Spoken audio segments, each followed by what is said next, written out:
Bonjour à tous, merci de nous rejoindre pour ce chat live. Nous sommes à la station Sainte-Anne. La plupart d'entre vous découvriront cette station dans une semaine lorsque la ligne B ouvrira. Et nous sommes ici d'ailleurs justement pour répondre à toutes les questions que vous pouvez vous poser sur cette fameuse ligne B. Je suis Vincent Simoneau, je suis journaliste à TVRN et je suis en compagnie de Mathieu Teurier. Bonjour Mathieu. Bonjour. Vice-président de Rennes Métropole en charge des transports et des mobilités. Nous sommes ensemble pour 1 heure.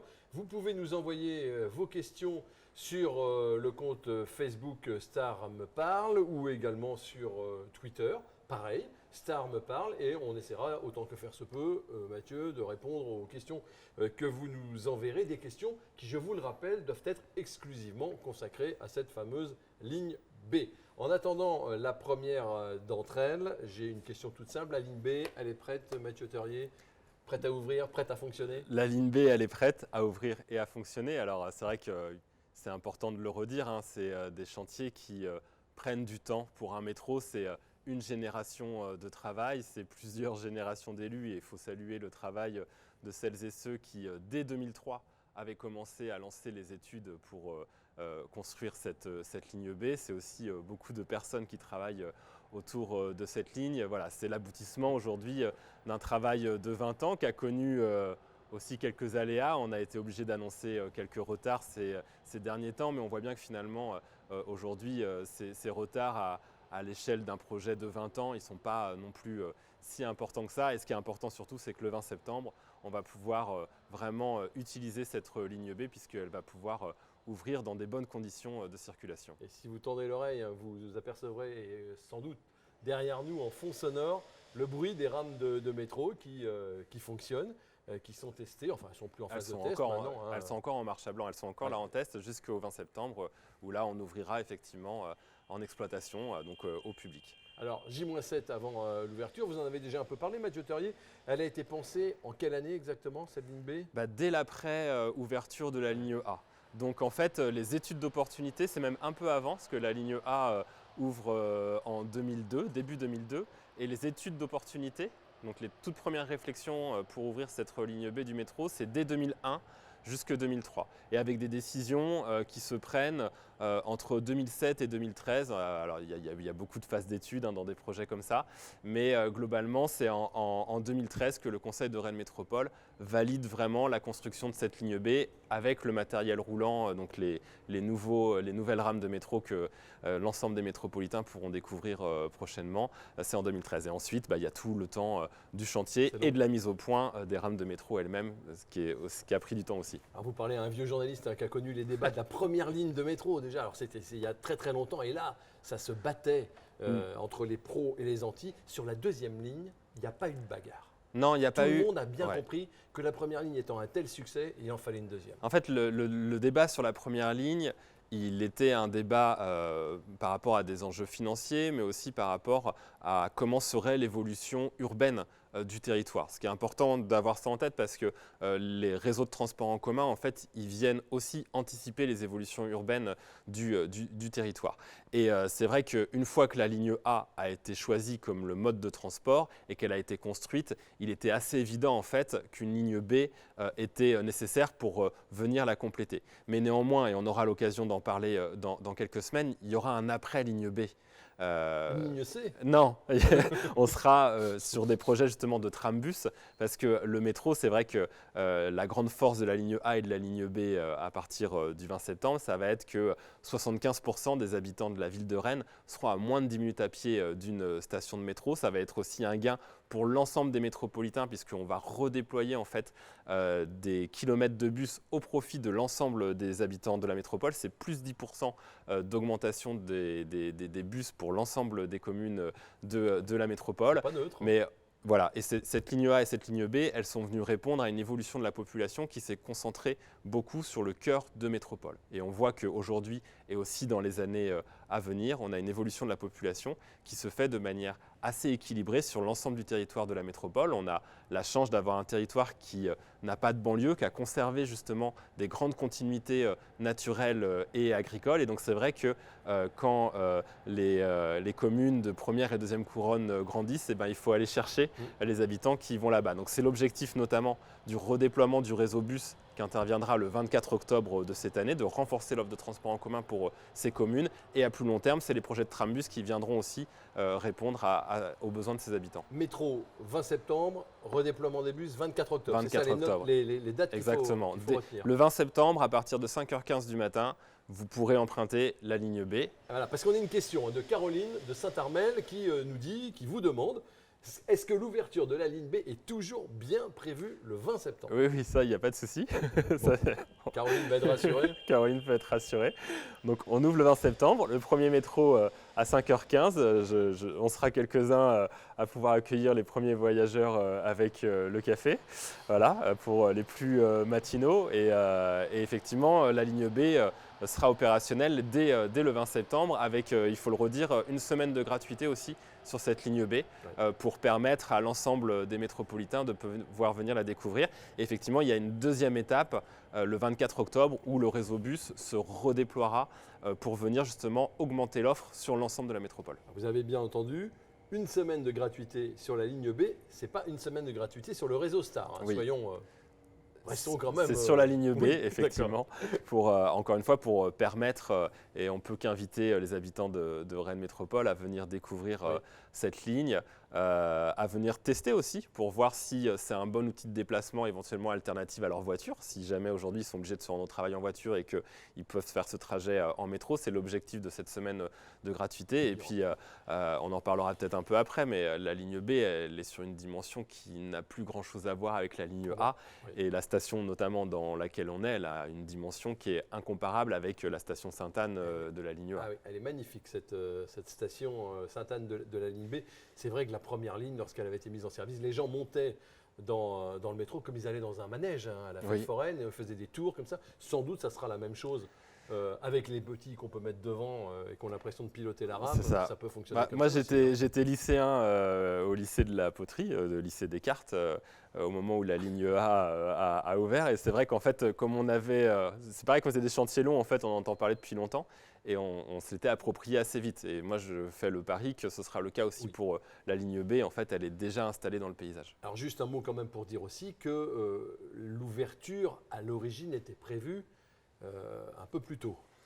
Sauf qu'il y a eu la pandémie. Alors, elle était prévue un peu plus tôt. Il y a effectivement eu la pandémie qui nous a fait perdre quand même au moins 6 mois. Et puis, on a eu l'occasion de l'expliquer. Il y a eu effectivement du retard sur la livraison des rames elles-mêmes. Donc, c'est des retards qui incombent à l'opérateur, l'entreprise avec laquelle on travaille qui s'appelle Siemens. Ils ont d'ailleurs reconnu effectivement ce retard-là. Après, il faut aussi garder la mesure de ce retard-là. Comme je le disais, c'est un projet qui prend le temps d'une génération. On arrive avec 1 an et demi de retard par rapport à ce qui avait été annoncé à l'initial. À l'échelle de 20 ans, c'est quand même pas incommensurable. C'est aussi des produits extrêmement et on est sur un matériel complètement nouveau. C'est-à-dire que c'est Rennes qui va accueillir en première mondiale les rames donc Cityval, qui là aussi sont d'une autre dimension si on les compare à celles de la ligne A. Et ça demande du temps pour mettre au point ces matériels-là. Ce qui m'amène à la question de Théo de Cesson-Sévigné. Pouvons-nous avoir confiance en la ligne B dès le jour de son ouverture? Ou est-ce qu'il y aura encore, il pourrait y avoir des problèmes? La confiance, oui, on l'a toujours eue et vous pouvez l'avoir, vous pouvez monter en toute tranquillité dans ces rames. On n'a jamais douté un seul instant qu'il puisse y avoir des difficultés sur ces rames de métro et sur le matériel. Donc là-dessus, il faut vraiment rassurer tout le monde. On l'entend là, il n'arrête pas de passer, vous voyez, en marche à blanc, il tourne. Voilà, donc là-dessus, il n'y a pas de difficulté. Et on aura un niveau de service avec en heure de pointe un métro toutes les 2 minutes et 15 secondes. Hein. Donc c'est dire effectivement le niveau d'offre que va permettre cette ligne B en matière de transport en commun. Maintenant, comme tous les métros automatiques, comme tous les matériels nouveaux, il va certainement encore nécessiter un certain nombre d'ajustements, un certain nombre de réglages. Il faut se souvenir que sur la ligne A, c'est presque pendant 2 ans qu'il a fallu continuer à régler les rames. On l'a oublié et puis ça ne se voyait pas forcément d'ailleurs, les usagers ne s'en rendaient pas forcément compte, mais il faut ces temps-là. Et il faudra aussi ce temps-là sur la ligne B. Donc on va voir aussi un petit peu comment ça se passe, mais il n'y a aucune difficulté évidemment à venir prendre le métro, bien au contraire. La ligne A qui avait été un succès dès les 6 premiers mois, à tel point que les gens qui l'avaient décidé avaient été presque surpris par le succès et le gain Oui, que ça rapporterait, hein. on avait effectivement assez vite explosé les hypothèses de trafic, les prévisions de trafic. D'ailleurs, même aujourd'hui, elle arrive à son niveau maximum de fréquentation plus tôt que ce qu'on avait aussi imaginé. Puis il faut redire que la ligne A, c'est la ligne de métro automatique qui a le meilleur niveau de disponibilité au monde. C'est-à-dire qu'en fait, elle tourne 99,8% du temps sur lequel elle doit tourner. Elle est très peu en panne. Et on verra avec la ligne B, mais on cherchera aussi évidemment à avoir ce même niveau de qualité. Alors vous pouvez toujours nous envoyer vos questions sur Facebook, sur Twitter, Star me parle. Flo, dont on ne sait pas dans quelle commune elle habite, mais sûrement elle habite peut-être dans la métropole, nous demande alors combien de minutes fait la ligne B de terminus à terminus? Oui, c'est-à-dire si on démarre à Via Silva et qu'on veut arriver à Guété, À Guété, tout à fait. on met combien de temps? Bah, ça va vite. Donc c'est une ligne qui fait 14 km. Elle est un peu plus longue que la ligne A. Et en temps, du coup, c'est un peu plus long que la ligne A aussi. Mais il faut que 21 minutes pour faire depuis Cesson via Silva jusque Saint-Jacques-Guété. C'est mieux qu'en voiture, hein.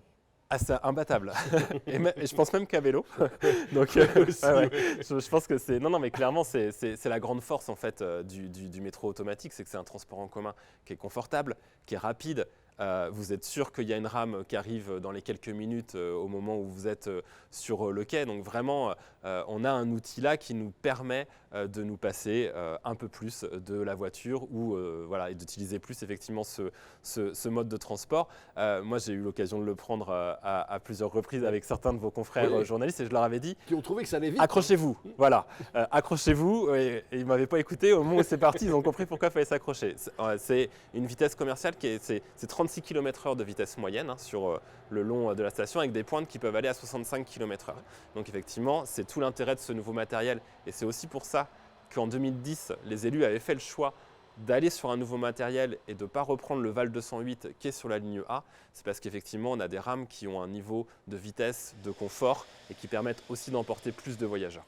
Alors vous l'avez dit un peu, Mathieu Terrier, c'est un changement important pour tous les habitants de la métropole, pas uniquement pour les Bien Rennais. sûr. On a eu souvent tendance à se focaliser sur les Rhéno-Rennais, mais tout le monde va être concerné par cette ligne B. C'est évident et avec la présidente de Rennes Métropole, on le répète, c'est que notre attention aujourd'hui, elle est bien sur l'ensemble de la métropole et en particulier les habitants de deuxième et première couronne. Mais pour ça, il y a des étapes, c'est-à-dire qu'il y a eu la ligne A, on avait besoin aussi de cette ligne B. Alors c'est vrai que l'infrastructure métro, comme elle coûte très cher au kilomètre, on ne peut pas faire beaucoup de kilomètres avec. Voilà, on n'a pas les moyens.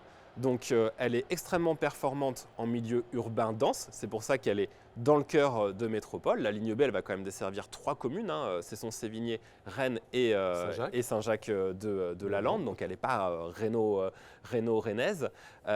Et surtout, encore une fois, elle vient effacer des lignes de bus qui circulaient dans le cœur de métropole. Et ces lignes de bus qu'elle vient effacer, on remet les kilomètres de bus au bénéfice de l'ensemble des habitants de la métropole. C'est pour ça qu'on est capable d'augmenter de 10% l'offre de bus pour l'ensemble des habitants de la métropole dès le 24 octobre. Vous pensez que ça va changer radicalement le quotidien des voyageurs métropolitains? Ah bah, très concrètement, il y a 10 communes, les 10 communes de plus de 6 000 habitants sur la métropole, donc en première couronne, qui vont avoir plus de bus plus tôt le matin, plus tard le soir, avec, je pense à Thorigny-Fouillard par exemple, on ajoute une nouvelle ligne de bus en plus de la ligne 50 qui existait déjà. Ça veut dire très concrètement qu'en heure de pointe, il y a un départ de bus depuis le centre-ville de Thorigny-Fouillard toutes les 8 minutes. Ce qui est ce qu'on connaît sur les chronostars qui circulent dans le cœur de métropole déjà aujourd'hui. Et ces exemples-là, je pourrais les reprendre pour Béton et d'autres communes de première couronne qui voient vraiment leur offre étoffée. Donc le quotidien va changer Le pour quotidien ceux qui ont change, l'habitude de prendre le réseau. Alors, on en a déjà un tout petit peu parlé, mais très concrètement, quelles sont les différences majeures entre la ligne A et la ligne B? C'est pas une copie en plus moderne. Non. C'est totalement différent, c'est une expérience voyageur différente. Alors, il y a des similitudes quand même. Pour ceux qui sont habitués à prendre la ligne A, ils ne vont pas être complètement dépaysés. On a des stations de métro, jusque-là tout va bien. Ok. D'ailleurs, il y a le même nombre de stations entre la ligne A et la ligne B, c'est 15 stations pour chacune des lignes. Et ensuite, on est aussi sur un système de métro automatique qui a ses avantages parce que en exploitation, demain, avec 15 personnes, on est capable de faire tourner les 2 lignes de métro. Ah oui. Sachant que les 2 lignes de métro, elles vont accueillir 65% des voyages de l'ensemble du réseau Star. Vous voyez, pour donner un petit peu la dimension. Donc c'est vrai qu'en exploitation, tout est automatisé. tout est automatisé. Après, on a besoin de monde quand même en station. On a du monde au PC sécurité aussi qui surveille en permanence le bon fonctionnement des rames, qui visionne aussi ce qui se passe dans les stations. Mais disons qu'effectivement, on a besoin d'assez peu de personnel pour faire tourner ces 2 lignes de métro. Après, ce qui change, c'est le dimensionnement. C'est-à-dire que là où la ligne A, elle était prévue pour commencer à 65 000 voyageurs par jour, la ligne B, on la commence à 90 000 voyageurs jour. Et Un tiers de plus. Voilà, c'est ça. Et en fait, on le voit, les stations, elles sont au moins un tiers plus grandes. Oui. Les rames, elles sont beaucoup plus spacieuses, ça va plus vite, c'est plus confortable. Enfin voilà, on est sur un projet qui est 20 ans plus moderne que la ligne A. Alors Steren de Saint-Sulpice-la-Forêt, tout en haut de la En métropole. haut à droite. Oui, en haut à droite, ils n'ont pas encore le métro. Est-il vrai qu'il est possible de rajouter une 3e rame sur la ligne B? Parce Ouais, que tout à pour fait. l'instant, les trains sont à 2 rames. Ouais, la rame à 2 wagons. Oui, c'est plutôt ça. Oui. Ouais, La ça, rame à c'est 2 une, wagons. c'est une nouveauté d'ailleurs par rapport aux rames de la ligne A, c'est qu'on peut circuler d'un wagon à l'autre. Il n'y a pas de cloison voilà, sur la ligne A, une fois que vous êtes dans un wagon. Voilà. Oui. Là, en fait, on est sur les systèmes un peu pour celles et ceux qui ont déjà eu l'occasion de prendre le métro à Paris. Sur certaines lignes, vous avez ces systèmes-là. Et donc, ça, on regagne de l'espace, on regagne de la circulation aussi dans les rames. Et oui, effectivement, c'est ce que je disais, c'est que c'est une des grandes innovations de cette ligne de métro, c'est qu'elle a été pensée pour pouvoir évoluer avec le temps en fonction de l'évolution de la fréquentation des voyageurs. Donc, il est prévu qu'on commence à 90 000, qu'on arrive assez vite autour de 110 000 voyages par jour. Elle peut monter jusqu'à 180 000. Si on rajoute un 3e Et wagon. on est capable effectivement de rajouter ce 3e wagon. Steren a une idée derrière la tête. Si on peut mettre une 3e rame ou un 3e wagon, est-ce qu'on peut l'imaginer dédié au vélo? Alors, c'est des choses qu'on a déjà regardées. Et moi, je suis, vous le savez, un adepte du vélo, donc ça fait partie des idées qui me plaisent bien. En fait, la grosse difficulté, c'est qu'en heure de pointe, c'est compliqué quand même de rentrer des vélos dans des rames de métro. Il y a du monde dedans. Le vélo, il peut être assez encombrant. Et en plus de ça, en fait, comme il faut descendre dans les stations, ça s'y prête pas tellement. Non. Alors, par contre, il faut avoir en tête que les trottinettes électriques ou les trottinettes pliables ou les vélos pliables, parce que ça existe, là, ceux-là, vous avez le droit de les prendre dans le métro. Important de le signaler. Le métro avec des stations plus grandes et colorées. Alors ça aussi, c'est quelque chose d'assumé. Oui. Elles sont faciles à vivre finalement, les Ouais, en stations. fait, il y a plusieurs architectes qui ont travaillé sur les différentes stations. Donc, à la fois, elles ont des choses en commun parce qu'il y avait quand même un cahier des charges avec des éléments communs à respecter. Et en même temps, elles sont aussi très différentes les unes des autres. Et je pense même qu'il y a plus de diversité, beaucoup plus de diversité dans les différentes stations de la ligne B du métro que ce qu'on peut voir sur les stations de la ligne A. Et effectivement, l'enjeu, c'est un peu le métro du 21e siècle. Voilà, on est clairement dans ça. L'enjeu, c'est de s'y sentir bien en fait, quoi. C'est pas du tout sinistre. On a des grands C'est pas espace. du tout anxiogène. Tout à fait. Voilà. Écoutez, ça me fait plaisir que vous disiez ça parce C'est que vrai. c'est exactement ça qui a été recherché, c'est que on a clairement ceux qui ont pensé cette ligne B, parce que moi en tant qu'élu, j'arrive un peu en bout de chaîne. Voilà, il faut rendre à César ce qui appartient à César. Mais c'est très clair qu'on a de l'espace, qu'on est sur quelque chose de spacieux, qui est coloré avec beaucoup de lumière naturelle aussi. Il y a eu beaucoup de recherches pour qu'il y ait de la lumière naturelle. Et donc cette volonté effectivement qu'on ne soit pas dans un souterrain avec des néons, etc. quoi. Enfin voilà. Et donc on s'y sent bien, ouais. Je suis d'accord avec vous. vous. On garde s'y sent l'équilibre. bien. C'est pas comme la première station à Sainte-Anne où tout semble un petit peu de travers et il y a des gens qui ont encore un équilibre un peu. C'est ça. Mais là, ça n'arrive pas du tout. Les noms des stations ont été choisis comment? Ça, c'est une question. Alors les noms des stations, elles. À la fois des personnalités et des lieux. Non, d'abord les lieux. Vraiment, c'est ça qui a déterminé le choix des stations. C'est que l'enjeu sur un transport en commun où va y avoir du monde dessus, c'est que tout à chacun, quelles que soient nos capacités à lire une carte, à se repérer dans la ville, on comprenne assez vite où on est et qu'on se déplace facilement. Et donc ce qui a vraiment été déterminant dans le choix des stations, ça n'a justement pas été de donner des noms de personnes aux stations, mais bien de donner les noms des lieux sur lesquels les stations sont présentes. Et vous avez un système d'information voyageurs avec des annonces sonores et visuelles qui, en arrivée de chaque station, va vous donner les différents points d'intérêt sur lesquels vous allez pouvoir accéder depuis la station de métro. Alors, en prenant l'exemple de la station Beaulieu, il est évident que l'université de Beaulieu est annoncée, voilà, par exemple. Ouais, c'est ça. C'est Beaulieu Université d'ailleurs. Beaulieu Université. On l'annonce comme ça. Et puis vous vous amuserez peut-être, quand vous prendrez la ligne B, à aller regarder toutes les œuvres d'art associées aux stations. Il y a une commande publique d'œuvres d'art. C'est le 1% artistique en fait, qui fait qu'effectivement il y a 1% du budget du métro qui a permis de commander un certain nombre d'œuvres d'artistes. Alors notamment le cheval qui est sur la gare aujourd'hui, voilà, il y aura une statue qui sera dévoilée aussi prochainement sur Via Silva et puis d'autres qu'on laisse les habitants de métropole découvrir. Voilà, vous irez voir du côté de Jules Lecurie, vous verrez, il y a une grille. Oui, aussi, ouais. Alors, pas facile de la voir. Ouais. La grille du lycée a été modifiée et ça, c'est une œuvre d'art qui vient avec la ligne B du métro. Aurélie, une Rennaise, nous dit quels ont été les critères pour choisir le lieu d'implantation des stations. Alors évidemment, c'est tout sauf le hasard. Hein. Ouais, c'est tout sauf le hasard. Alors c'est ce que je disais, c'est donc un projet de 20 ans. On a entre 2001 et 2013 des phases d'études. Donc presque la moitié du temps du projet est consacré à des études.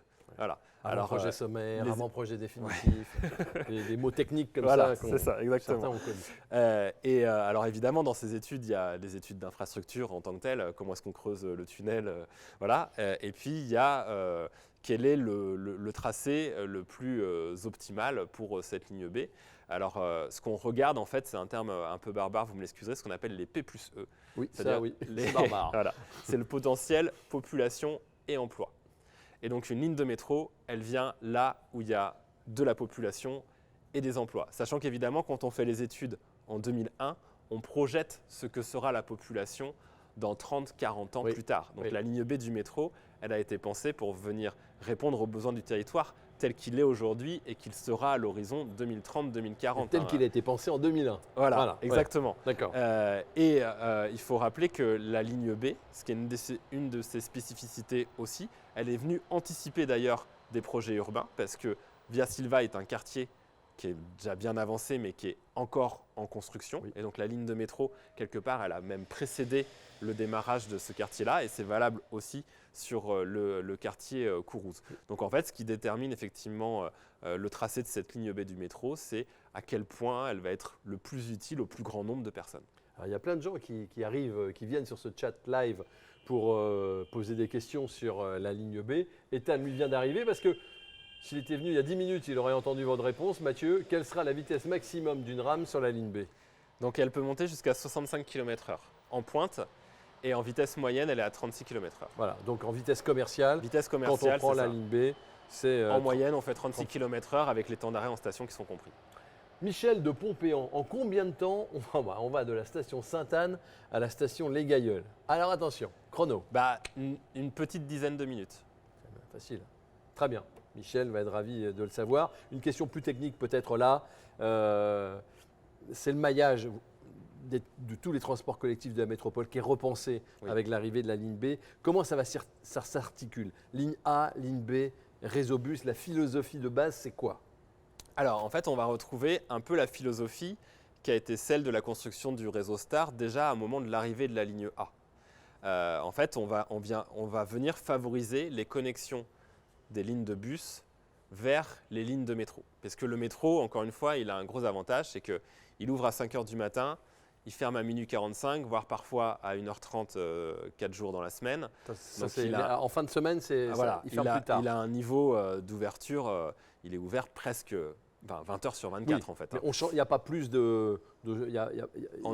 d'amplitude sur la ligne B qu'il y en avait sur la ligne A. Il y en aura un peu plus parce qu'il faut avoir en tête que les parcs relais seront ouverts désormais les dimanches et jours fériés. Alors pas tous, il s'agit de 4 parcs relais, ceux qui sont en extrémité de ligne, donc Poterie, Gaîté, via Silva et Villejean pour la ligne A. Donc du coup, c'est vrai que ça c'est une demande qu'on avait depuis longtemps, notamment de gens qui viennent du sud de la métropole, comme c'est le cas à Pompéan, qui avaient aussi besoin de pouvoir se garer en parc relais le dimanche. Donc voilà, la philosophie, elle est vraiment de venir connecter ces lignes de bus et ensuite les 2 lignes de métro, elles s'interconnectent entre elles.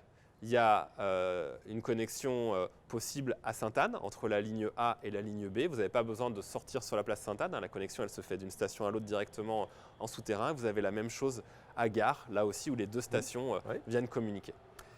Annie de Thorigné-Fouillard. On a un peu parlé de Thorigné-Fouillard, mais il y a des questions dans cette commune. Elle habite Thorigné, elle s'inquiète de ses futurs trajets. Qu'en est-il? Est-ce que des modifications seront possibles en cas de difficulté pour les usagers? Si vous repérez qu'il y a des choses qui ne collent pas, est-ce que vous pouvez quand même vous adapter après? Alors, typiquement, une commune comme Thorigné-Fouillard, c'est pour ça que j'en ai parlé un petit peu tout à l'heure, c'est parce qu'en fait, elle est l'une des grandes gagnantes de l'arrivée de cette ligne B. Parce que Thorigné-Fouillard, aujourd'hui, a une ligne de bus, qui est la ligne 50, qui vient desservir le centre-ville de Rennes. Avec l'arrivée de la ligne B, cette ligne 50, elle va s'arrêter au terminus de la ligne B, et ensuite, vous pourrez monter dans un métro, ce qui permet en fait d'avoir un gain de temps de l'ordre de 3 à 4 minutes par rapport au trajet actuel de la ligne 50 jusque République. Voilà. En plus de ça, le niveau d'offre, il va augmenter, parce que Thorigné-Fouillard fait partie des communes de plus de 6 000 habitants qui voient leur offre assez fortement augmenter. Et Thorigné-Fouillard a même une spécificité, c'est qu'il y a une nouvelle ligne de bus qui est créée, la ligne 83, voilà, c'est ça, j'avais un doute, la 83, qui fait que, comme je le disais tout à l'heure, en heure de pointe depuis le centre-ville de Thorigné, vous avez un bus qui part toutes les 8 à 10 minutes. 8 à 10 minutes. Alors ensuite, on sait bien que quand on redéploie un réseau de transport en commun, il vient répondre à des transports de masse. C'est-à-dire on vient chercher les flux principaux de voyageurs. Donc il peut y avoir des perdants. Ça peut arriver, voilà. Et de fait, on a une capacité, nous, le réseau Star, en fait, d'année en année, on le fait évoluer, on le fait changer. Donc on est capable de faire ce travail-là. Vous parliez de Chronostar, il y a une nouvelle ligne Chronostar, la C7. Et alors Thibaut se pose la question, pourquoi est-ce qu'on crée la C7 et est-ce qu'elle aura une vraie fréquence de Chronostar? Ah oui, bien sûr. Bon, donc réponse claire. Chronostar, c'est Chronostar. Chronostar, c'est Chronostar. Mais pourquoi une C7? Eh bien, parce qu'encore une fois, le réseau, il vient répondre aux besoins des populations. Et on voit bien que le secteur sud-ouest de la métropole, donc la partie sud-ouest de Rennes avec le quartier Kourouze, qui est à cheval entre Rennes et Saint-Jacques, mais aussi la commune de Saint-Jacques, la commune de Bru, sont des territoires qui ont une évolution démographique qui est forte depuis plusieurs années et qui va s'amplifier. Et donc on vient augmenter l'offre de transport et connecter fortement ces communes au métro. C'est-à-dire les Chronostar, ce qui est bien, c'est que c'est les mêmes horaires d'amplitude que le métro. Donc effectivement, vous êtes brusois, avec la Chronostar 7, vous êtes tout de suite au métro ligne B et vous avez accès à l'ensemble du reste du réseau de transport en commun. Avant de vous poser une question sur l'impact écologique, et je sais que vous aurez beaucoup de choses à dire là-dessus, Mathieu Teurier, la question de Jeanne. Alors pourquoi le réseau de bus change seulement le 24 octobre quand on sait que la ligne B ouvre le 20 septembre? En fait, on ne l'avait pas imaginé comme, pour être très honnête, on avait imaginé que quand on ouvrirait la ligne B du métro, on redéploierait en même temps le réseau bus. C'était notre projet initial. Et comme vous le savez, on a eu quelques retards dans le réglage effectivement des rames de métro avec Siemens. Et c'est vrai qu'on avait, comme de fait, on a une inauguration qui arrive au moment de la rentrée.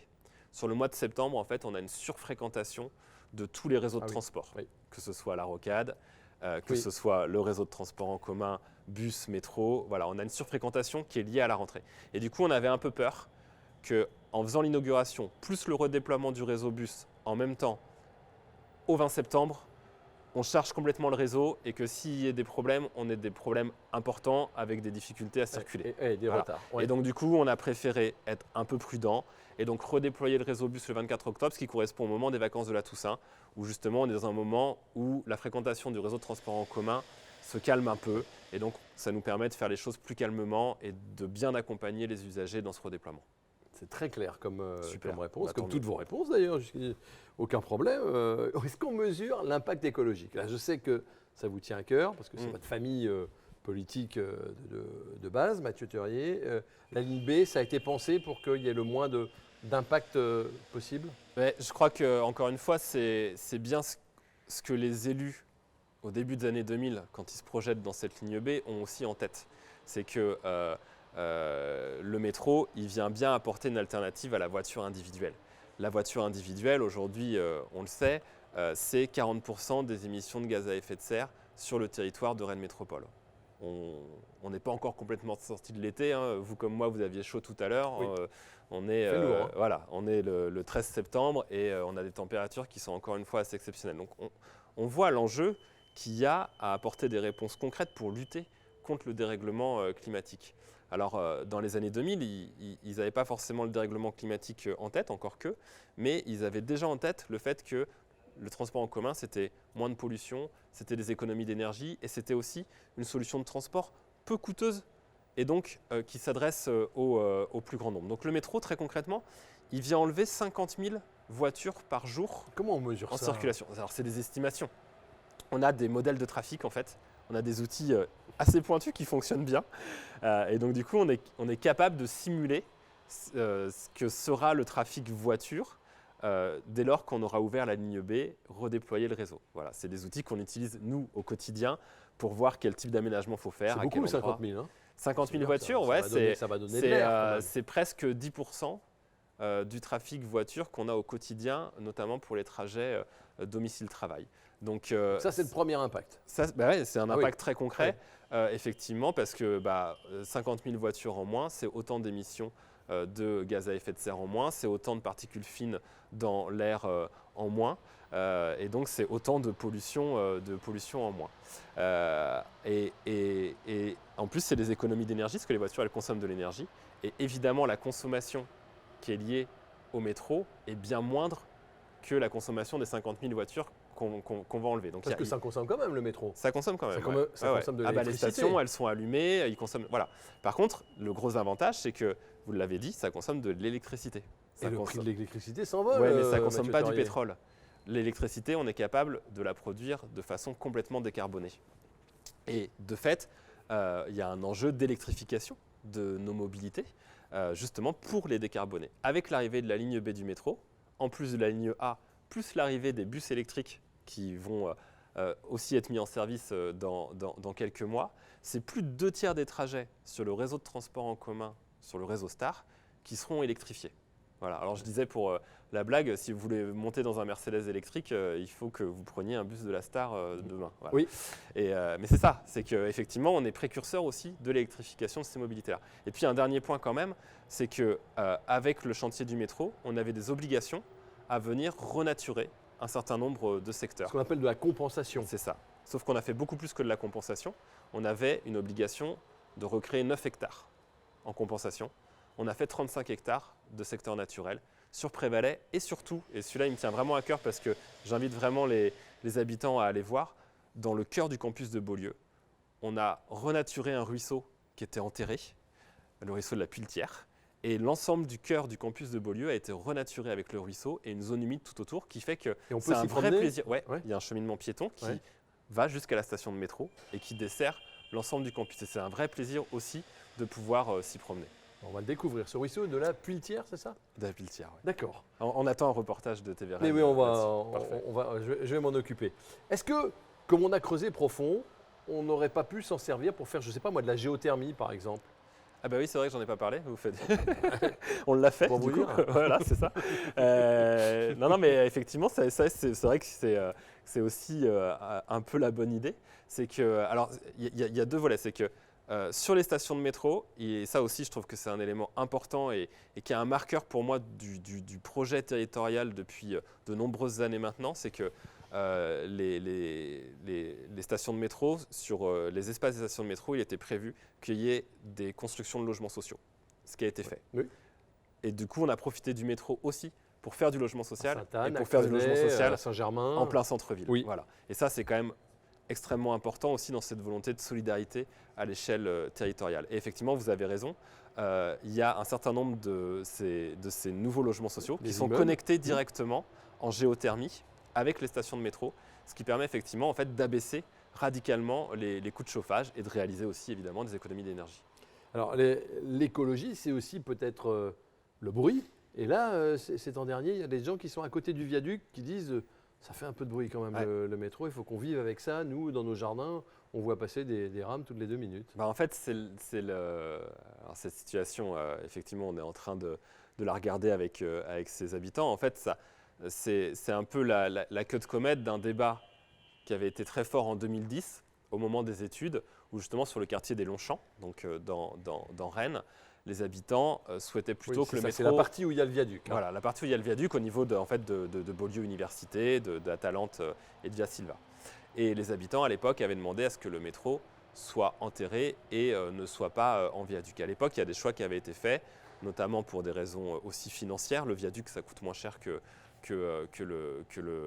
d'avoir un souterrain. Et donc, c'est le viaduc qui a été choisi. Et de fait, le viaduc, il vient forcément amener un bruit nouveau, qui est le bruit du métro. Donc, on a fait des études phoniques où on voit que c'est quand même le bruit routier, c'est quand même le bruit de la route qui est clairement dominant.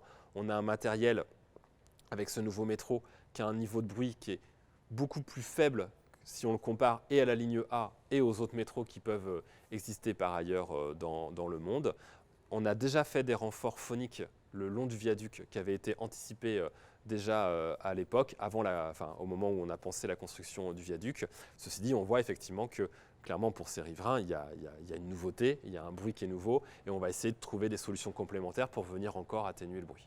On a parlé des parcs relais qui servent à accueillir les voitures des gens qui vont ensuite prendre la ligne.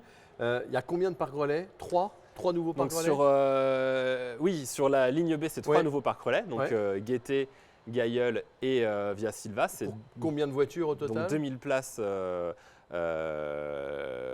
Oui, c'est ça, 2000 places au total. J'étais en train de faire le calcul parce qu'il y a aussi des parkings vélos sécurisés dans ces parkings en ouvrage. C'est 500 places vélos en plus des 2000 places voitures. Des choses qui n'existaient pas sur la ligne Exactement. A. Ouais, on a Voilà. vu que les habitudes ont changé, Exactement. les réflexes des Et comme des on gens qui se déploie déplacent ont changé. comme on déploie en même temps des infrastructures sécurisées vélo, notamment vers les communes avec ce qu'on appelle le réseau express vélo, eh ben, vous habitez à Saint-Jacques, vous allez pouvoir prendre vos vélos sur un itinéraire sécurisé, le garer au parc relais Gaîté et prendre le métro si vous avez envie de prendre le métro. Et ils ne sont pas déjà sous J'ai envie de dire, sous-dotés. On dit si- déjà ils vont être remplis très vite Mais comme pour la ligne tant 1. mieux. Enfin, si effectivement ils sont sous-dimensionnés, ça veut dire effectivement c'est le mot que je cherchais. qu'il y a un besoin des personnes pour aller venir chercher le métro. Il faut se rappeler d'une chose quand même, c'est que la ligne A a été livrée sans les parcs relais. On l'a oublié, hein. Mais il n'y avait pas de parcs relais quand la ligne sont A est arrivés là après, ouverte. Donc ouais. là aussi, c'est quand même quelque chose de différent sur la ligne B, c'est que les différents parcs relais, ils seront ouverts en même temps que la ligne B. Alors, il y a un peu de retard sur Via Silva. C'est la question d'Élodie Ouais. de Rennes. Quand est-ce qu'il va ouvrir le parc relais de Via Cesson Silva, il ouvre en janvier 23.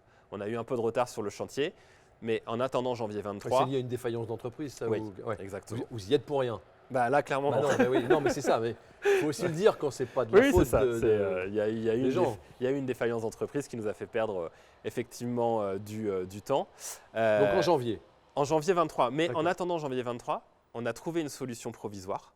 Et donc il y a un parking de 350 places quand même qui sera ouvert dès l'ouverture de la ligne B du métro à côté de la station Via Silva. Très bien. Et à côté de la station Via Silva, il y a aussi des commerces qui attendent avec impatience. Tout à parce qu'il y a fait. un vrai cœur autour du métro et les commerces attendent avec impatience. Et on les que le remercie métro d'avoir arrive. pris le risque de s'installer avant que la ligne B Oui, ouvre. oui, c'était un risque C'est un économique, pari, mais ils mais, ont fait un vrai pari. Ouais. C'est ça. Steren, elle est au taquet, hein, elle pose des questions sans cesse. J'ai entendu dire que beaucoup de places seraient réservées au covoiturage dans les parcs relais. Est-ce que vous pouvez nous en dire plus ? Eh bien, c'est une très bonne question. Parce qu'effectivement, Steren, là aussi, elle est Ouais, jolie, elle elle est est, perspicace.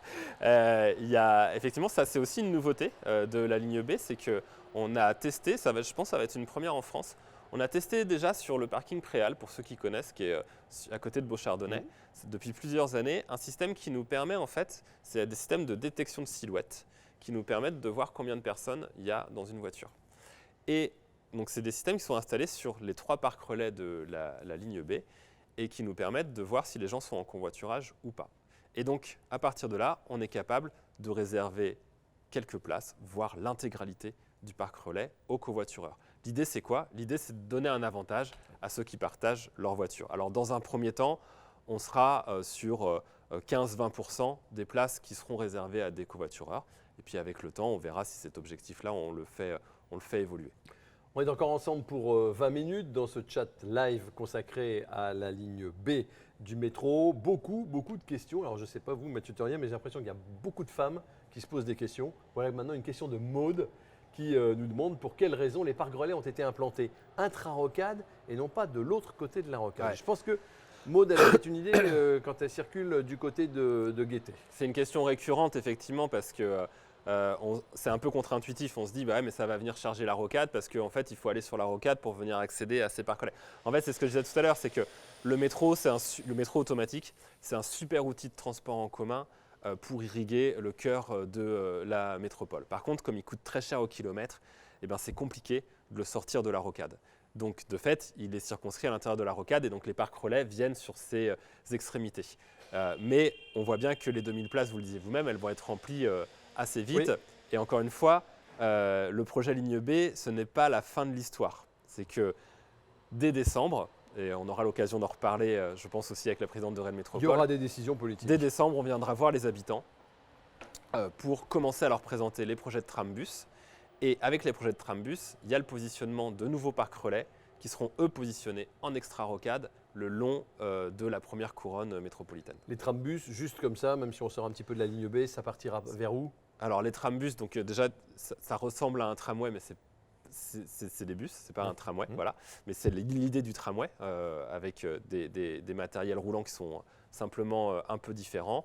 Et aujourd'hui, dans les tracés, on est sur des tracés qui vont irriguer en fait presque toute la première couronne métropolitaine, quoi. Voilà, et puis vous répondez à la question de Julien qui à l'instant nous demande c'est quoi un trambus? Eh bien c'est comme un tram, mais c'est un bus. C'est ça. Voilà. Et ça va aller bien plus loin que la ligne. C'est un bus un peu augmenté quand même. Ouais. Et en site propre. Mais non, il faut s'imaginer un tramway, mais simplement, effectivement, on n'a pas des systèmes de rails avec des câbles. On est capable en fait d'assurer le même service, mais avec des bus qui sont électrifiés. Est-ce que vous allez être attentif au retour des voyageurs qui vont emprunter la ligne B, qui pourraient avoir des questions auxquelles peut-être les promoteurs du projet n'ont pas pensé? Et si vous y êtes attentif, comment vous allez traiter leurs remarques?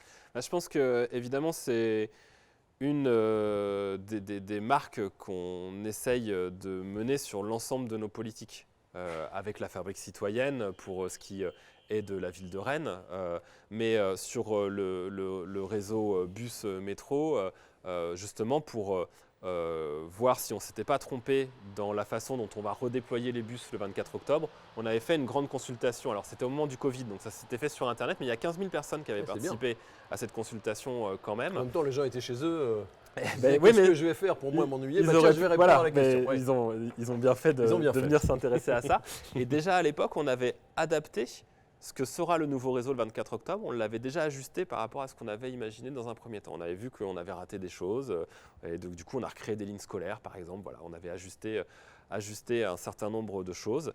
Et là, on a voulu effectivement reproduire la même chose avec une fabrique citoyenne des mobilités. Et donc, il y a un site fabrique.star.fr qui sera en place et qui nous permettra de collecter toutes les remontées. Alors, à la fois, on espère qu'il y aura des choses positives. Oui, c'est ça, on n'est pas obligé à chaque fois on n'est pas obligé de râler. Mais en tout cas, il y aura cet outil qui permettra, si jamais on constate des dysfonctionnements ou si jamais on veut proposer des nouvelles choses, voilà, cet outil sera à disposition. D'accord. Donc, vous engagez aussi à le regarder et éventuellement à modifier. Comme ce qu'on a fait jusque-là, quand on crée des outils de consultation ou de participation, l'idée c'est qu'ils soient utiles. C'est pas juste de faire parler les gens, ça, voilà, c'est pas très intéressant. Donc évidemment que notre objectif, c'est de voir si, par exemple, s'il y a plusieurs commentaires sur un même problème, et ben on va se dire bon bah là on a un problème, voilà. Et donc du coup l'enjeu c'est de le traiter et de s'appuyer sur l'expertise des habitants pour venir continuer à améliorer nos services de transport en commun. Et Paul, qui nous suit sur le chat live, réagit immédiatement. Il dit « Et si sur ce site de la Fabrique citoyenne, plein de gens demandent une ligne C, est-ce que vous ferez la ligne C ou est-ce qu'il y aura quand même un trambus ?» Alors, les trambus, ils ont été validés par les élections en 2020, parce qu'ils étaient dans notre programme politique. Donc, de toute façon, là, on est au stade où, effectivement, on va valider des tracés dans les semaines qui viennent. Donc, oui, on va faire les trambus. Et de toute façon, clairement, le trambus, c'est un bon outil qui va venir compléter justement les lignes de métro, parce que le trambus, on peut le tirer plus loin et le sortir de la rocade. Et donc, c'est un bon outil pour ça. Et de fait, on sera la plus petite ville d'Europe, voire du monde, à avoir 2 lignes automatiques de métro et demain des lignes de trambus qui seront en complément. Donc on va avoir un super réseau de transport. Et puis après, le débat il est toujours ouvert. Mais il faudra qu'on regarde les impératifs budgétaires. C'est ça, parce qu'on n'a pas parlé du budget. La ligne B, ça coûte combien? Alors la ligne B, c'est un budget à 1 milliard 340 millions d'euros. Ouais. Est-ce que budget qui a été voté il y a plus de 10 ans maintenant et qui est tenu très important. À l'euro près, quoi. Oui, quand on voit… C'est rare, enfin, il faut quand même le souligner, c'est rare sur des projets d'infrastructure comme cela. La métropole avait eu des prêts très avantageux, enfin des taux avantageux et à l'époque. Et puis de la subvention de l'État, de la région, du département. Voilà, mais bon, il faut quand même mesurer 1 milliard 300 millions d'euros, ce que ça représente quand même par rapport au budget d'une collectivité comme la nôtre. C'est un effort énorme qui a profité beaucoup aux entreprises du territoire. Il y a eu cette volonté aussi de faire vivre les entreprises de travaux publics du territoire. Il y a aussi eu de la clause sociale qui fait qu'on a permis à des gens de reprendre du travail grâce au chantier de la ligne B. Voilà, c'est un projet global qui a sa cohérence, mais en tout cas, voilà, il faut souligner effectivement que sur un projet de cette ampleur-là, le budget il va être tenu à l'euro près. Alors, une question, on en a déjà un petit peu parlé, mais quels seront les horaires du métro? C'est Aurore, la bien nommée, qui vous la pose cette question, parce que dès l'aube… Dès l'aube, 5h15, 5h15, et puis après en semaine, alors on est comme la ligne A en fait, hein, on est sur, alors je suis peut-être pas à 5 minutes près, mais on est sur minuit 35 les premiers jours de semaine, et puis après il va au-delà d'1 heure les autres jours de semaine. Mais vous avez un super site qui s'appelle star2022.fr, star2022.fr, vous avez le réseau tel qu'il existe aujourd'hui, le réseau tel qu'il existera à partir du 24 octobre avec la ligne B, et vous pouvez simuler vos trajets, vous avez les fiches horaires, toutes les informations, elles sont l'itinéraire et toutes les infos à venir. Les infos dispo. Donc star2022.fr.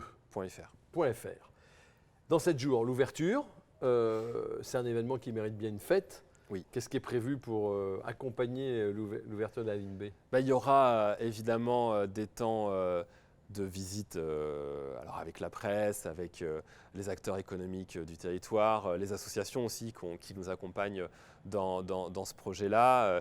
Il y a un temps aussi d'inauguration à la halle de la Courrouze le mardi soir, mais surtout avec la présidente de Rennes Métropole, on a souhaité un événement qui soit à la fois simple et sobre, parce qu'on est aussi dans un moment où on n'est pas là pour être dans des choses complètement fastueuse, voilà. La sobriété, c'est aussi dans l'événement. Qui soit simple, sobre et populaire, et qui s'appuie aussi sur les acteurs du territoire.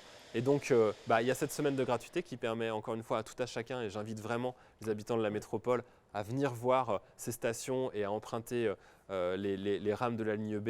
Et pendant toute la semaine, on aura sur les différentes stations des concerts, des animations, des événements. Et là aussi, le programme, vous pouvez le trouver sur le site de Rennes Métropole ou sur le site de la Star. J'ai même vu qu'il y avait une boum pour les enfants le dimanche. Ouais, il y a plein de trucs pour les enfants. On a même fait, alors ça c'était avant l'inauguration, mais j'en profite parce que vous parlez des enfants. On a désormais un jeu de piste pour les enfants dans la ligne A du métro. Dans la ligne A? Ouais, avec des lots à gagner à la maison du vélo. Ça a commencé là et déjà? Pareil, je pense qu'on est une des seules villes à faire ce genre de truc. Drôle, mais voilà, et ça marche bien, les gamins ils aiment bien. Dylan, alors c'est à vous la question. Hein. Que pour vous, Mathieu, comment allez-vous vous habiller pour l'inauguration de la ligne? Je vais être obligé de mettre un petit peu une chemise et une veste, je crois. Voilà, c'est ça. C'est comme ça. D'abord, est-ce qu'il y aura une inauguration officielle? C'est une question qui revient souvent. Oui, il y a une inauguration officielle le mardi 18h30. Parce que les gens se souviennent peut-être de la fête qu'il y avait eu pour la première ligne du métro avec Place de la République, une sorte de rame qui sortait du sous-sol. On ne sera pas sur un événement de ce type-là. Je dis, on sera sur quelque chose de plus sobre aussi parce que comme on a mis du temps, faut se le dire franchement, on a mis du temps à stabiliser la date d'ouverture. Ça n'a pas donné forcément tout le temps qu'on aurait eu besoin pour faire des grands événements de ce type. Et puis, on est un peu en dehors de ça. Ouais, les gens sont contents. En fait, je pense qu'il y a surtout l'envie de s'approprier. Enfin, nous, en tout cas, avec la présidente de Rennes Métropole, encore une fois, c'est ce qu'on s'est dit, c'est que c'est surtout un moment, on veut surtout que ce soit un moment d'appropriation de cette ligne, et puis encore une fois que ce soit un moment festif sur l'espace public avec les compagnies culturelles du territoire. Voilà. Non, ça va être très bien. J'ai cru voir arriver une question de Julie, mais qui a disparu. On est presque au terme d'ailleurs de notre rencontre. Mathieu Turier, est-ce qu'il y a quelque chose dont on n'a pas parlé ou quelque chose qui vous tient à cœur que vous voulez dire sur cette ligne B? Non, mais peut-être un message encore une fois à faire passer, c'est que faut bien avoir conscience qu'avec l'ouverture de cette ligne B et encore une fois le redéploiement du réseau bus, on est parmi les territoires en France et en Europe qui va être les mieux desservis, irrigués en transport en commun. Dans le même temps, on continue à déployer aussi le réseau express vélo, des infrastructures sécurisées. On essaye d'apaiser les espaces pour favoriser la marche à pied. Et les résultats, ils sont là. On a de fait de plus en plus de gens qui arrivent parce qu'ils ont des alternatives à se passer au quotidien de la voiture individuelle. On est dans un moment aussi, et encore une fois cet été, c'est juste un rappel de ce qu'on vit déjà depuis plusieurs années et de ce que malheureusement on va vivre dans les années qui viennent. Et qu'on le sait, les mobilités, elles sont à la fois une des causes des émissions de gaz à effet de serre, mais elles sont aussi une solution. Parce que dès lors qu'on change nos façons de se mouvoir, de se déplacer, eh ben on a un effet direct aussi sur la réduction des émissions de gaz à effet de serre. Et donc j'ai envie de dire, pour celles et ceux qui le peuvent, parce qu'on sera toujours dépendant de notre voiture pour certains trajets et il y a toujours des gens qui vivront à 30 km et qui seront obligés de prendre leur voiture. Mais pour toutes celles et ceux qui le peuvent, de venir essayer cette ligne de métro et de tester simplement, de lâcher un petit peu la voiture pour venir prendre les transports en commun. C'est vraiment ça le message moi, que j'ai envie de faire passer. Y compris pour les personnes à mobilité réduite, parce que Julie nous pose la question maintenant, est-ce que toutes les rames et les stations sont accessibles? C'était le cas de la ligne A et c'est évidemment le cas de la ligne B. Parce qu'avec les portillons, il y avait eu des on a eu un travail. Oui, mais tout à fait, débat légitime et on a eu un travail long pendant plus d'un an avec les associations qui représentent les personnes en situation de handicap. Et là aussi, on a trouvé une solution unique en France qui permet une accessibilité totale des portillons, y compris pour les personnes en fauteuil. Donc oui, la ligne A comme la ligne B, comme l'ensemble de nos arrêts de bus, sont accessibles aux personnes en fauteuil roulant. Et puisqu'il nous reste encore quelques instants et que les questions continuent à tomber, est-ce qu'il y a des projets, c'est pas mal la question de Salomé, est-ce qu'il y a des projets d'évolution de la ligne A du métro? Oui, il y a un projet d'évolution de la ligne A du bon métro. Oui, bien sûr. On en parlait, j'en ai dit un mot tout à l'heure. Non, je pense que c'est que la ligne A, comme elle connaît le succès qu'elle a aujourd'hui, et en fait, elle arrive au maximum de ses capacités. Oui. Or, ce qu'on sait, c'est qu'avec l'arrivée de la ligne B, on va permettre plus facilement les correspondances entre ligne B et ligne A. Donc, il y a de fortes chances qu'on ait encore plus de monde à emprunter aussi la ligne A. Le redéploiement du réseau bus va aussi ramener plus de monde sur le métro et puis on a une population qui continue à grandir et puis on a de plus en plus de gens qui lâchent un peu leur voiture et qui prennent le métro. Donc bref, on a de plus en plus de monde sur la ligne A. Et sauf que la ligne A, elle arrive à un niveau où elle est au maximum de ses capacités. Et donc on est en train là de travailler à un projet qui va nous permettre d'augmenter de 30% sa capacité. Ce projet, il consiste simplement à venir agrandir un petit peu le tunnel. C'est Kennedy. Voilà. Ah oui. Vous voyez, vous l'avez. Oui, je l'avais, mais oui. En arrière de la station Kennedy, on vient faire un tunnel de 250 mètres de long qui va nous permettre de stocker 6 rames supplémentaires en arrière de la station Kennedy. Comme on va stocker ces 6 rames supplémentaires en arrière de la station Kennedy, on va être capable de gagner 20 secondes entre 2 rames de métro sur la ligne A. C'est-à-dire que vous pourrez attendre 20 secondes de moins entre 2 rames de métro quand vous l'attendez. Vous allez me dire, 20 secondes, je m'en fous. Oui. Sauf que ces 20 secondes-là, multipliées par… Voilà, ça nous permet d'augmenter de 30% la capacité d'emport de la ligne A du métro. Ah, c'est bien. Donc, et ça, c'est prévu pour 2028. 2020, oui, parce que ça sera des travaux longs. Les projets métro, c'est lourd. Les projets métro, c'est toujours un peu long. Ouais. Et sachant qu'on a déjà commencé depuis 2019 ce projet-là. Les questions n'arrêtent pas sur le chat live. Tant mieux, Star me parle. C'était un peu le but en même temps. On avait dit jusqu'à 19h30, on a encore le temps. Et là, c'est Karim. Comment comptez-vous gérer le métro d'un point de vue énergétique avec le risque de coupure électrique durant le prochain hiver? C'est vrai ça. Le gouvernement dit attention, on va couper. Il peut y avoir des… Le préfet le dit hier, il peut y avoir des coupures. Le métro, il consomme de l'électricité. Donc, encore une fois, je le redis, le gros avantage de ce vecteur énergétique-là, c'est qu'on peut le produire de façon décarbonée. Un des grands enjeux de notre territoire, de Rennes Métropole, c'est de produire son énergie sur le territoire. Aujourd'hui, on est dépendant des Normands et de leurs centrales nucléaires, des Ligériens et de la centrale à gaz. Enfin voilà. Et ça, faut qu'on arrive à sortir de ça. Donc on est, nous, dans une stratégie de déploiement des énergies renouvelables sur le territoire. Ça passe par le photovoltaïque, ça passe par la méthanisation, ça passe par l'éolien, etc. Ça peut pas servir comme au métro, ces énergies renouvelables. Si, bien sûr que si. Plus on produit de l'électricité sur le territoire, et moins on est dépendant de l'électricité qui vient d'ailleurs. Et d'ailleurs, les parkings relais sont couverts de panneaux photovoltaïques. Poteries, on est en train de le faire. Voilà. Après, c'est vrai qu'aujourd'hui, on est, par rapport à ce que consomme le métro, on n'a pas la capacité en face à faire. Donc si cet hiver, il y a des coupures d'électricité, eh ben, on sera, comme tout le monde, en coupure. Ouais. Et est-ce que, parce que le prix de l'électricité augmente, les billets, le tarif des voyages pourrait être amené à augmenter aussi? En fait, comme on est aujourd'hui dans ce qu'on appelle une délégation de service public, c'est-à-dire que le métro, comme l'ensemble du réseau Star, il est géré par une entreprise qui agit pour le compte de Rennes Métropole. Cette entreprise, elle s'appelle Keolis. On les remercie parce qu'ils font un travail remarquable, surtout en ce moment. Et de fait, c'est à eux que revient la charge de l'énergie. C'est eux qui achètent l'essence et l'électricité pour faire tourner le réseau de transport en commun. Et donc ce système-là, il fait que malgré qu'il y a une augmentation du prix de l'énergie aujourd'hui, on ne la voit pas, nous, Rennes Métropole, sur 2022-2023. On la verra peut-être 2023-2024. Et donc à ce moment-là, on aura peut-être à se poser de questions, mais en tout cas, on a redit avec la présidente Nathalie Appéré à la rentrée qu'il n'y aurait pas d'évolution tarifaire pour cette rentrée 2022. On a un fanatique des Rouges et Noirs là, Pierre. Pourra-t-on aller au Roison Park? Mais oui, pourra-t on aller au Roison Park en métro? Mais bien sûr, la station Clenay. Oui, voilà. Vous connaissez l'anecdote quand même. Ah, vous allez la dire. Sur la station Clenay. Donc la station Clenay, elle va desservir le Roison Park. Il y a 600 mètres entre la station Clenay et le Roison Park. C'est très facile d'y aller. Du coup, même vous, monsieur Simoneau, vous irez évidemment en métro au Roison Park désormais. Pour peu que j'ai pas beaucoup de matériel. Voilà, oui. c'est ça. Et non, il y a une anecdote, c'est vraiment pour l'anecdote, c'est que les paysagistes qui travaillaient sur l'esplanade autour de la station de métro Clenay sont arrivés avec une proposition auprès des élus avec une dominante florale jaune et verte. Oh non, voilà. Ils n'ont pas le droit de faire ça. Et là, vous avez des élus qui étaient autour de la table. Oui. On pourra citer les noms à l'occasion. Mais c'est pas possible. Vous vous foutez de moi. Mais voilà. Oui. Et donc ça a été revu, alors évidemment. Que des tulipes. Non, mais ils n'avaient pas. Voilà. Donc c'est rouge et noir, la dominante florale. C'est pas la dominante florale, c'est végétal si vous voulez. mais bon, on s'est évité ça quand même. Très bien. Mais en tout cas, voilà, la station Clenay, elle servira le Roison Park. On va s'arrêter là parce qu'elle est belle cette anecdote. Heureusement, on a échappé à ça.